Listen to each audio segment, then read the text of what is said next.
Você sabia que muito antes do grito de independência, às margens do Ipiranga, o Brasil já fervilhava com planos de liberdade e revolta contra a coroa portuguesa?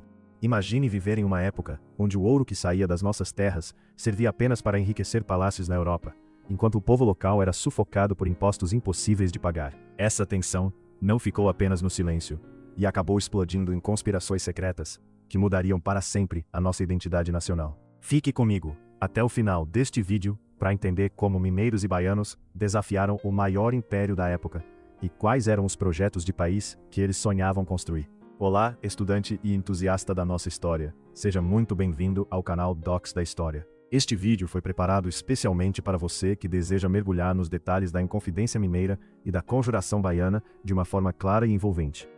Hoje vamos explorar os motivos que levaram diferentes classes sociais a se rebelarem contra Portugal. E como esses movimentos, embora tenham falhado em seus objetivos imediatos, plantaram as sementes da nossa futura nação.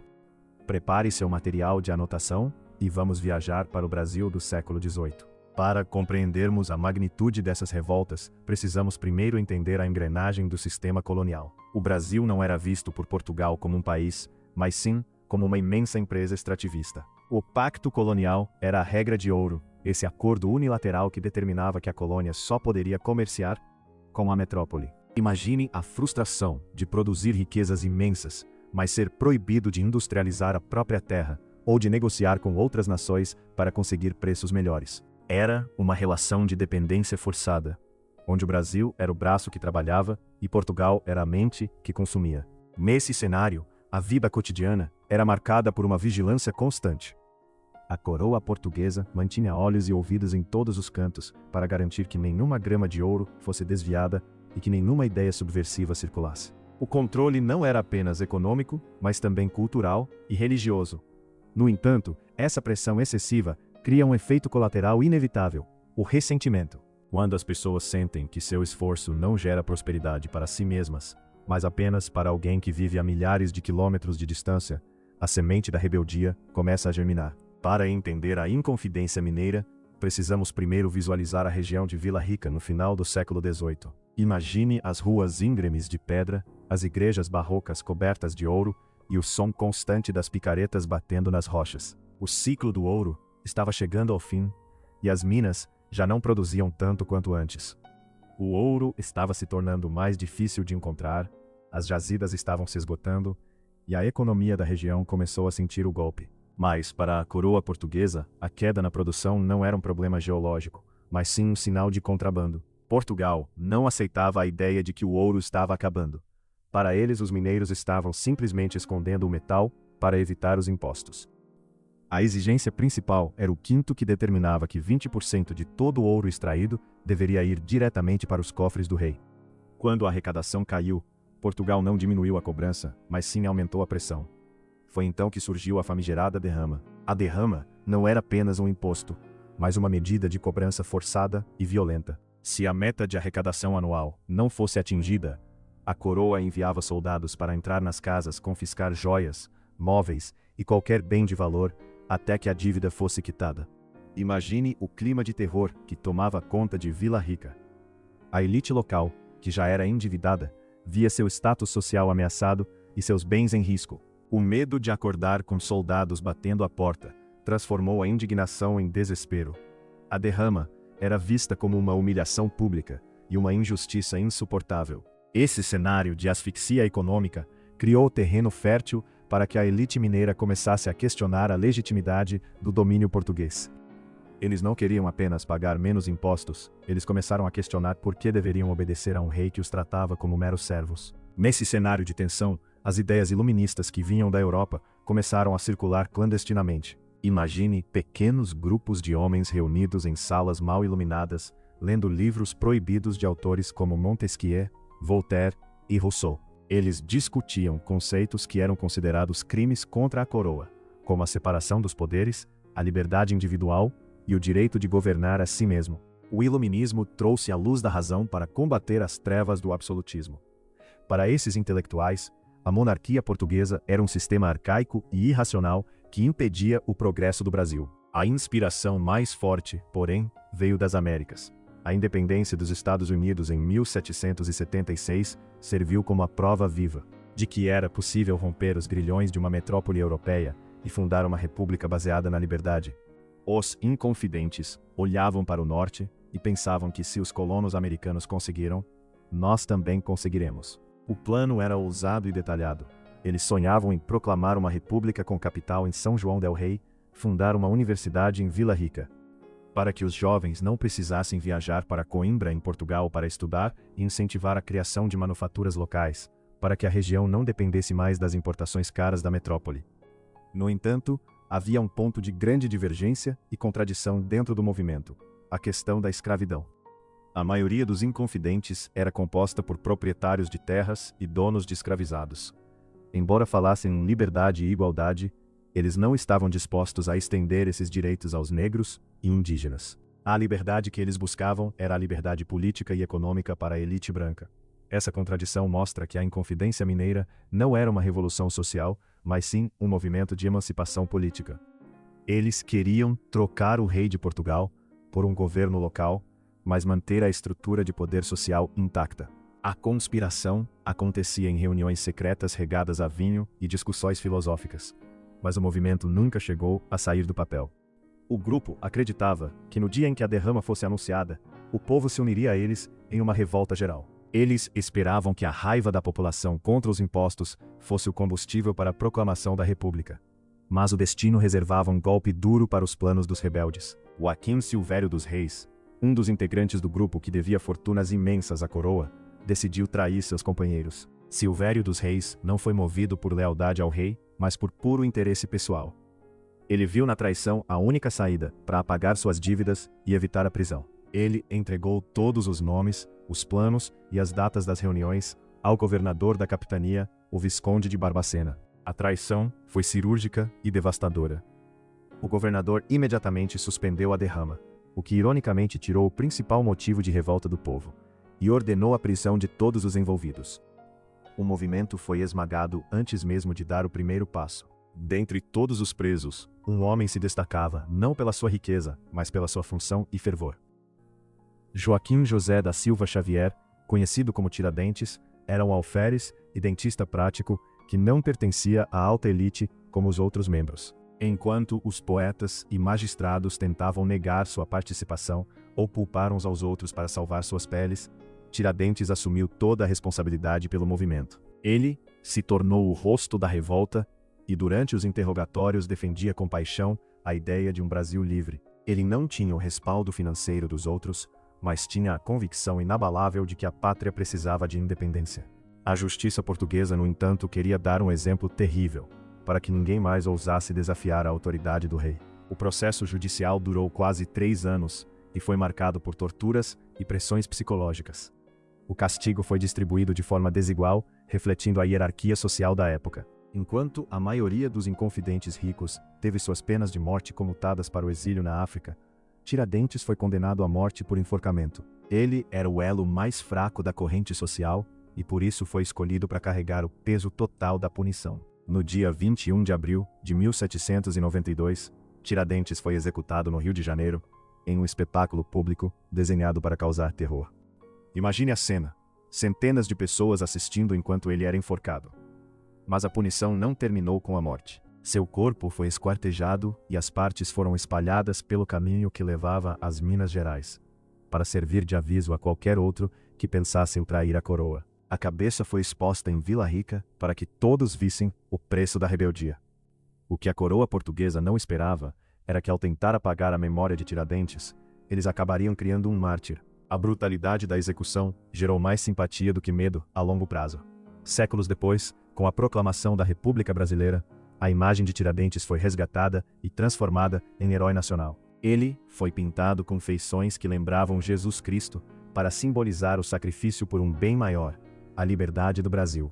A Inconfidência Mineira, embora tenha sido um movimento de elite, foi fundamental para mostrar que a insatisfação com o domínio colonial tinha atingido os níveis mais altos da sociedade. A bandeira que eles idealizaram com a frase em latim "Libertas quae sera tamen", que significa liberdade ainda que tardia, é hoje a bandeira do estado de Minas Gerais, e serve como um lembrete constante de que o desejo de autonomia sempre esteve presente no coração dos brasileiros. Agora precisamos mudar nossa perspectiva e viajar para o Nordeste, pois 10 anos depois de Minas Gerais, o cenário de revolta se deslocou para Salvador, na Bahia. A Bahia do século XVIII era um lugar de contrastes profundos. Salvador já tinha sido a capital do Brasil, mas em 1763, a capital foi transferida para o Rio de Janeiro. Essa mudança não foi apenas administrativa, ela teve impactos econômicos devastadores para a Bahia. A cidade sentiu-se abandonada pela metrópole. O comércio declinou e a administração colonial tornou-se ainda mais negligente.